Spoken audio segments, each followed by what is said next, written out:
E hoje vamos falar de um filme live action da Branca de Neve que deve ter sido pelo menos melhor que o último filme lançado live action da Branca de Neve, né? Aquele filme lá que teve aquela polêmica. Graças à atriz latina que se mostrou bem narcisista, mas essa versão aqui é mais fiel à obra original e pelo menos respeitou um pouco mais os fãs do clássico conto da Branca de Neve e os Sete Anões. Ou será que não? É isso que a gente vai conferir agora. Eu estou falando de A Branca de Neve e o Caçador, de 2012.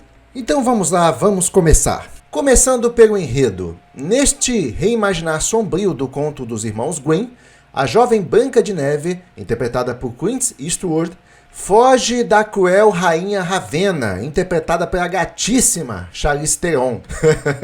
É mais um live action onde a rainha má é mais gata que a Branca de Neve. Mas vamos lá, continuando. A rainha má, ela domina o reino através de feitiçaria e juventude roubada. A pedido da rainha, o caçador, interpretado por Chris Hemsworth, é enviado para capturar a Branca de Neve, mas acaba se aliando à jovem em uma jornada de redenção, guerra e descobertas. Vamos aos supostos pontos positivos, segundo algumas críticas. Visual e direção de arte. O grande destaque do filme é a sua estética sombria e gótica, com cenários exuberantes, florestas encantadas e batalhas épicas que lembram até produções como O Senhor dos Anéis. O trabalho de figurino, maquiagem e efeitos especiais é de alto nível e isso eu tenho que concordar plenamente. Eu gostei muito dessa estética visual desse filme, trazendo um novo parâmetro para a história da Branca de Neve. Fica um pouco deixando aquele romance meloso de lado e aí você foca em um aspecto mais sombrio que envolve até um pouco mais de ação. Então eu gostei desse estilo, já me conquistou aí no filme. Outro ponto positivo, e esse eu vou ter que concordar também, é a Charlize Theron como a rainha Ravenna. Charlize rouba a cena com sua performance intensa, cruel e ao mesmo tempo trágica. Sua personagem é mais do que uma vilã genérica, tem motivações, traumas e um ar quase mitológico. Nova abordagem da Branca de Neve. Diferente da donzela passiva da Disney, essa Branca de Neve é uma guerreira em formação que se fortalece ao longo da trama e termina liderando um exército. Bom, aqui é onde o filme erra, mas erra feio e erra com força. Com a força, sabe, com força bruta, escancarada assim, porque essa é uma tentativa clara de trazer a porcaria da ilusão do empoderamento feminino. Mas aqui é muito forçado. Não tem nada a ver, cara. Você vê realmente um ambiente que lembra O Senhor dos Anéis, aí de repente a Branca de Neve, que tinha um trama lá com a madrasta, de repente está numa guerra liderando um exército. Como? Como é que a coisa chegou por esse caminho?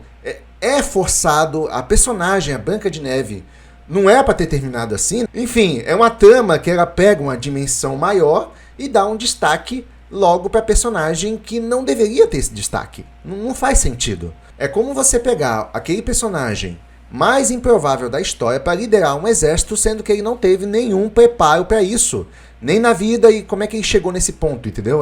Pois é muito, muito forçado. Na época eu nem percebi isso, mas reassistindo, caraca, nada a ver. Simbolismo e atmosfera. As florestas escuras, as criaturas mágicas, os espelhos e visões da rainha, tudo contribui para uma narrativa carregada de misticismo, simbolismos e temas de poder, juventude e corrupção. E agora vamos aos possíveis pontos fracos do filme, segundo a crítica. Performance da protagonista. Kristen Stewart, embora fisicamente adequada para o papel, entrega uma atuação criticada por falta de expressão emocional, especialmente ao lado de atores mais intensos como Theron e Hemsworth. Bom, aqui eu diria que não é muita surpresa, né? Ela não tinha uma boa atuação na época dos filmes do Crepúsculo. A atuação dela foi muito criticada, porque basicamente ela só tinha uma expressão durante todos os filmes do Crepúsculo, muito criticada, e aqui não é diferente. A mesma expressão, a mesma personagem do Crepúsculo, ela traz para esse filme. Ou melhor, eu não chamo isso de personagem porque realmente a atuação dela não é muito boa, não. Ela não tem carisma, cara. Não entrega carisma. Parece uma mulher abobabada. Como é? Abobada. Ela tem uma cara de eu tô perdida aqui, o que eu tô fazendo aqui? E ainda botam ela pra liderar um exército. Vai tomar banho. Roteiro irregular. Apesar da proposta interessante, o roteiro é inconstante. Um momento de ritmo lento, diálogos expositivos e falta de desenvolvimento em alguns personagens secundários, como os anões ou o príncipe, que realmente eles praticamente ficam de fora da história. Romance mal desenvolvido. Há um triângulo amoroso sugerido entre Branca, o caçador, e William, que é o príncipe, mas o filme não se compromete com nenhum, deixando o arco romântico raso e sem resolução. Concordo, isso realmente ficou estranho no filme. E agora vamos às curiosidades do filme. Várias atrizes quase foram a rainha. Antes de Charlize Theron ser escolhida como a rainha Ravenna, Angelina Jolie e Winona Ryder foram consideradas para o papel, mas Charlize acabou dominando com sua interpretação intensa e visual marcante. E outra curiosidade, essa daqui é polêmica, os anões eram atores de tamanho real. Digo, normal. Eita, eu quis dizer normal. Vou ser cancelado só por isso. Não tô dizendo que os anões da vida real não tenham um tamanho real. É claro que tem. Normal é que não tem, né? Porque sofrem do nanismo e tal. Mas vamos lá, voltando. 8 atores britânicos famosos como William McShane, Nick Frost e Todd Jones interpretaram os anões usando efeitos visuais para reduzir sua estatura digitalmente, o que causou polêmica entre a comunidade de atores com nanismo. Eu vi os atores ali, né, interpretando no filme, e realmente alguns rostos ali eu já conhecia, e eu olhei assim, rapaz, esse cara não é anão, não. O que ele tá fazendo nesse filme?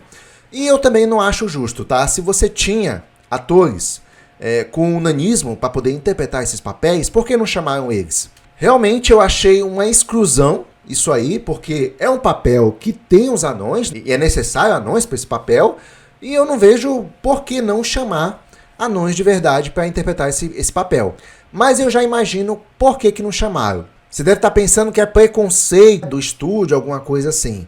Não, eu duvido. Sabe por quê? Na verdade é uma cartilha que diz que a Branca de Neve e os Sete Anões é um tema preconceituoso, não sei o quê. E aí, para não dar problema, não chamaram anões de verdade para interpretar o papel. Você entendeu? Justamente para não fazer parte de uma polêmica, alguma coisa assim. E por isso preferiu chamar atores com tamanho normal. O que, olha, é uma inclusão, na verdade, que exclui quem realmente poderia fazer o papel. Mas tudo isso faz parte dessa cartilha fresca, extremamente preconceituosa, que mais atrapalha do que ajuda, que está atrelada a essa imundície que é a cultura woke, onde todo mundo se ofende por qualquer coisa e tal. E aí, resultado, anões de verdade não puderam interpretar o papel, respectivamente, de anões no filme da Branca de Neve. Chris Hemsworth improvisou o beijo. O beijo que o caçador dá em Branca de Neve não estava originalmente no roteiro. Foi ideia do Chris Hemsworth durante as gravações e acabou ficando na versão final por sua carga emocional.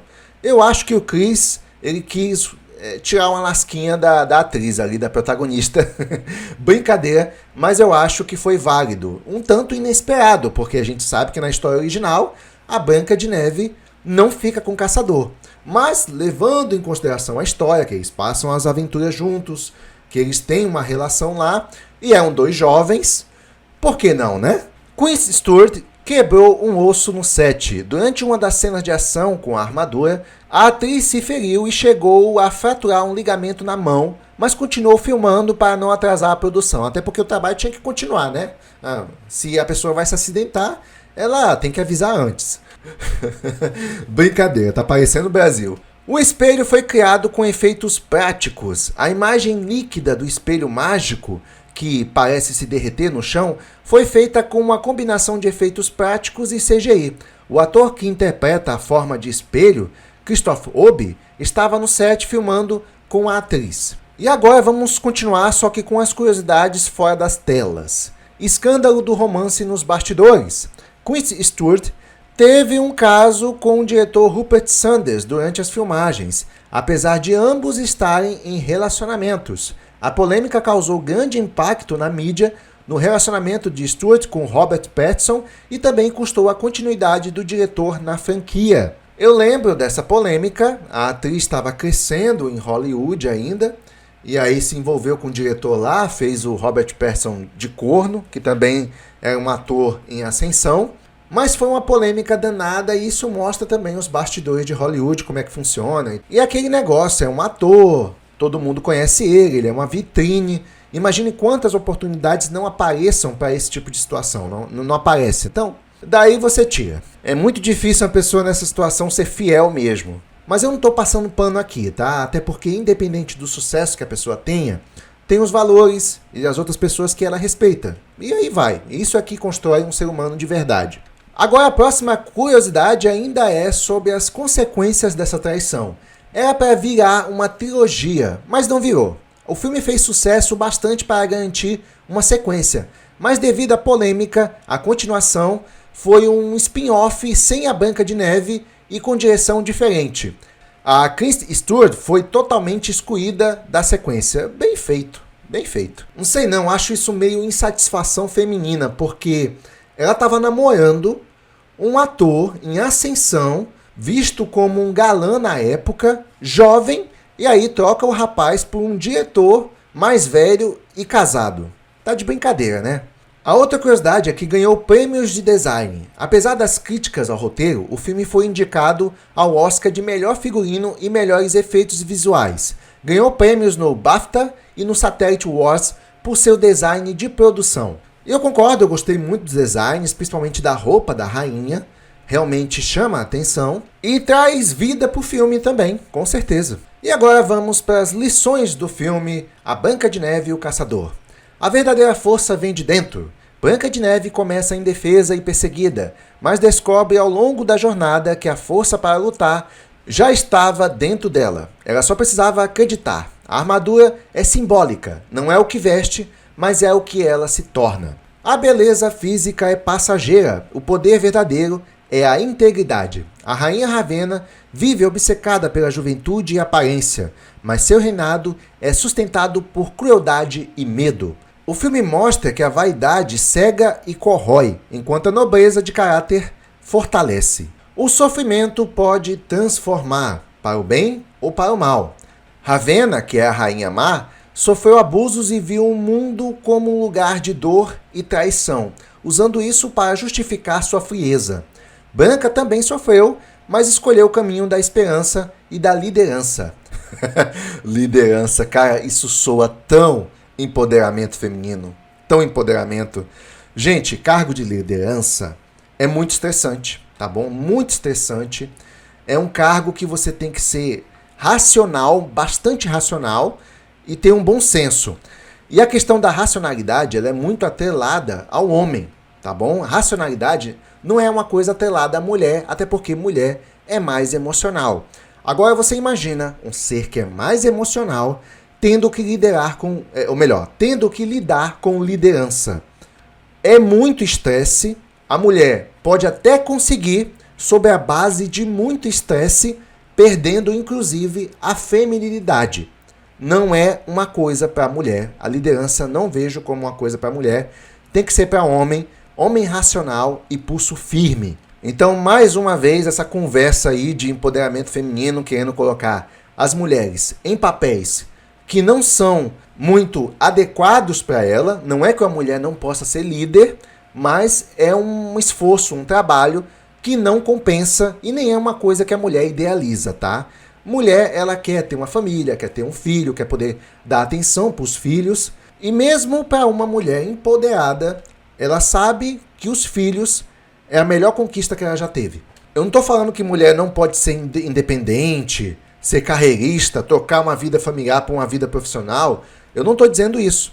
Mas é uma escolha, você pode seguir esse caminho. Eu só estou dizendo que tem consequências e a maioria das mulheres que eu conheço, a maioria não, unânime, que eu conheço que optaram por uma vida carreirista, se arrependeram porque queriam ter dado muito mais atenção aos filhos. O correto no mundo seria homens fazer atividades de homem e mulher fazer atividades de mulher.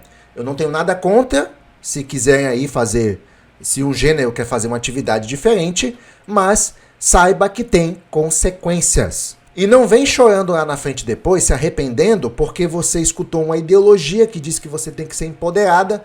Não, você não tem que ser empoderada, tá bom? Você pode escolher o seu caminho, inclusive um caminho tradicional se você quiser. Só ressaltando que certas escolhas vão influenciar com o seu gênero também. Bom, mas voltando para a lição, a moral da lição é que a dor pode moldar, mas não precisa definir quem você é. E de certa forma tem tudo a ver com o que eu acabei de falar também. A outra lição é que ninguém vence uma guerra sozinho. Mesmo sendo a escolhida, Branca só vence porque constrói alianças, escuta os outros e inspira coragem. A vitória vem do coletivo. Ela é líder, mas não salvadora isolada. Perdão e redenção são possíveis. O caçador é um homem quebrado, afundado na dor e na bebida, mas encontra um novo propósito ao lado de Branca. Mostra que mesmo quem se perdeu pode reencontrar a luz. O mal se esconde sob muitas formas. Ravenna, que é a Rainha Má, usa a aparência angelical, fala mansa e feitiçaria, mas por dentro é podre. O filme ensina que nem tudo que brilha é ouro, e que o mal pode vir disfarçado de beleza e doçura. Inclusive o mal ele também se disfarça de amor, gosta muito de usar discursos de amor, então preste muita atenção nisso. Branca de Neve e o Caçador teve um orçamento de 170 milhões, aproximadamente, e faturou na escala global quase 400 milhões de dólares, sendo específico 396 milhões de dólares. O filme lucrou bem, especialmente para um projeto que mistura conto de fadas com estética sombria e épica, e apesar do alto custo, o retorno foi suficiente para justificar uma sequência, O Caçador e a Rainha de Gelo, de 2016.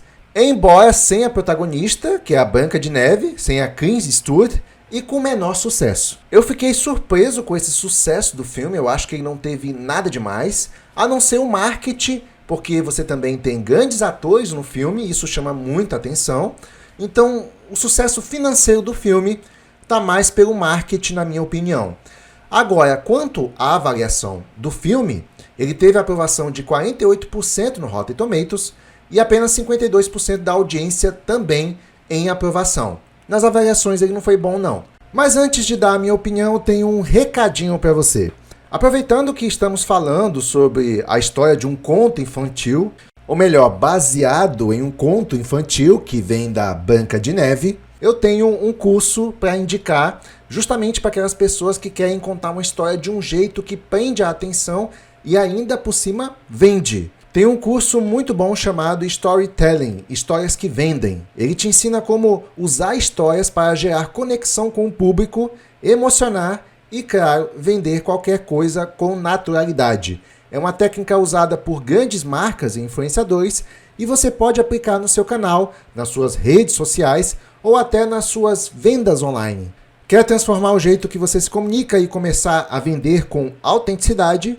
O link do produto está na descrição. Clica lá e confira. E agora eu vou dizer a minha opinião, o que eu achei deste filme. Olha, eu gostei muito da estética, como já mencionei no começo do vídeo, esse aspecto sombrio. Eu não sou muito fã que você mude a obra original, dê uma outra cara para ela, mas eu também não sou contra isso. Mas eu achei interessante o caminho, as novas ideias que o filme tinha. Agora, quanto ao desenvolvimento, eu fiquei um pouco decepcionado. Enquanto o Caçador e a Branca de Neve estavam tendo lá suas aventuras, ok, eu estava gostando do filme, mas aí começou a entrar no assunto de empoderamento feminino. De repente, quando eu fui dar conta, a Branca de Neve estava liderando um exército. Que diacho é isso que eu estou assistindo? Então eu comecei a estranhar muito o filme depois daí, e não me desceu muito não. Eu comecei a não curtir tanto o filme a partir desse ponto, que as coisas pegam um rumo estranho. Agora falando dos atores, o Chris Hemsworth, que faz o Thor lá da Marvel, eu acho que esse papel combinou com ele. Ele usa um machado, algo parecido com o porrete que ele tem lá com o Thor, o personagem dele. Então, pra mim, combinou. Por uma coincidência, combinou com esse papel. Ou não foi bem uma coincidência. Você vê que ele já tinha o perfil do personagem do Caçador. A Kristen Stewart, aquela cara de perdida de sempre, não simpatizo com ela como atriz. Realmente ela tem os atributos para fazer a Branca de Neve, é uma branquinha com cabelo preto, mas a atuação deixa a desejar, e aí ela aí ela vai e ainda faz a cagada de se meter naquele escândalo lá, ficando com o diretor. Aí realmente a pessoa não quer, né? Fazer o quê? E assim, com relação à beleza, eu acho essa atriz, eu não acho ela bonita assim, tá? Eu não vejo nada demais. Mas quando ela tá maquiada, que ela coloca aqueles sombreamento nos olhos, uma coisa assim, ela fica muito linda. É uma mulher que funciona, maquiada ela fica muito linda. Ah, mas toda mulher maquiada fica bonita. Não. Tem umas mulheres que não é tão bonita assim e nem conseguem dar um upgrade na beleza, ela só dá um outro rosto com a maquiagem, realmente melhora um pouco, mas você sabe que atrás da maquiagem ela não é tão bonita, já dá pra perceber isso aí, tá? É por isso que eu nem gosto de mulher muito maquiada, porque quanto mais maquiagem você coloca, mais nítido fica que é uma máscara, entendeu? Por isso que não é legal a mulher se maquiar muito. E é o caso dessa atriz, ela só precisa se maquiar um pouquinho e ela fica bem bonita. E agora Charlize Theron. Charlize Theron é outra história, meu amigo, sem maquiagem, com maquiagem, a bicha fica bonita de qualquer jeito. E quanto à atuação, ela arregaçou na atuação, realmente ela passa toda a imponência de uma rainha má, elegante, estilosa e ao mesmo tempo amedrontadora. Melhor coisa do filme é ela, de longe, disparado. E é isso, essa é a minha opinião sobre este filme, que praticamente é puro marketing, ele não é tão ruim assim, eu fui curtindo, até chegar a parte da liderança lá da Branca de Neve, que realmente me deu uma brochada no filme. E eu não sabia que ele tinha uma continuação. Deve ser uma bomba, porque se esse aqui já não foi essas coisas, o que será da continuação? Mas eu vou assistir e dar a minha opinião para você no próximo vídeo. E é isso, essa é a minha opinião, vou ficando por aqui. Por favor, deixa seu like para fortalecer o canal e também não deixe de comentar aqui embaixo o que você achou do filme. Sem mais a acrescentar, até o próximo vídeo. Até lá!